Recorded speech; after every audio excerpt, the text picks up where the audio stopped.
If you've ever taken a sociology class, you've probably become familiar with the phrase, "it's socially constructed." We tend to use this phrase to explain the world, from gender roles to laws, the market, religion, time, race, equality, all of it is said to be socially constructed. But this phrase by itself is incomplete and leaves two serious questions unanswered. The first is, how was the world socially constructed? And more importantly, why was the world socially constructed in the way that it is? To find answers to these questions, we must turn to the vast world of social theory. There's the Frankfurt School, rational choice, Levinas, conflict theory, Parsons system theory, social exchange theory, labeling theory, symbolic interactionism, critical theory, Theodor Adorno, Freud, Darwin, Habermas, Eastern Marxism, not to be confused with Western Marxism, Max Weber, positivism, strain theory, Sartre, Goffman, and many others. These theories are quite dense, and they often can be quite critical of one another. But to begin answering these questions, we're going to look at one branch of the social theory tree, hermeneutics. To define hermeneutics, we could turn to the very dense academic literature that's out there, but that would be quite boring, so instead, we're going to use animation to explain. Hermeneutics basically says that any social institution in the entire world, from religion to politics to schooling, all have their existence based in some sort of moral value.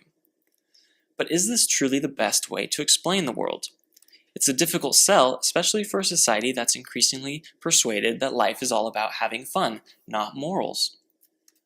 But to show the merits of hermeneutics, let's begin with a social institution of higher education. Now, universities are fabulous at producing world-class monsters. Alright, only in the movies, but in real life, universities are quite good at producing fabulous doctors.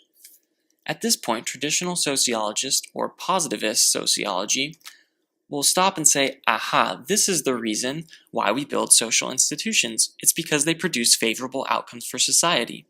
But is this truly an accurate depiction of the world? There seems to be something missing. The traditional sociologist is essentially saying two things. First, that well-trained doctors are a good thing for society, and that more well-trained doctors are an even better thing for society. This is a very comfortable assertion to make, and many of us agree with it. But hermeneutics comes in and asks the clarifying question, why is it that doctors are good for society? You see, a doctor is nothing more than a person who has expertise in a medical field. It's not necessarily a good or bad thing in and of itself. That evaluation only comes through our moral values. In this case, there's a moral belief that we as humans should not be subject to the suffering of physical diseases, something like a zombie apocalypse, and so we value doctors as good.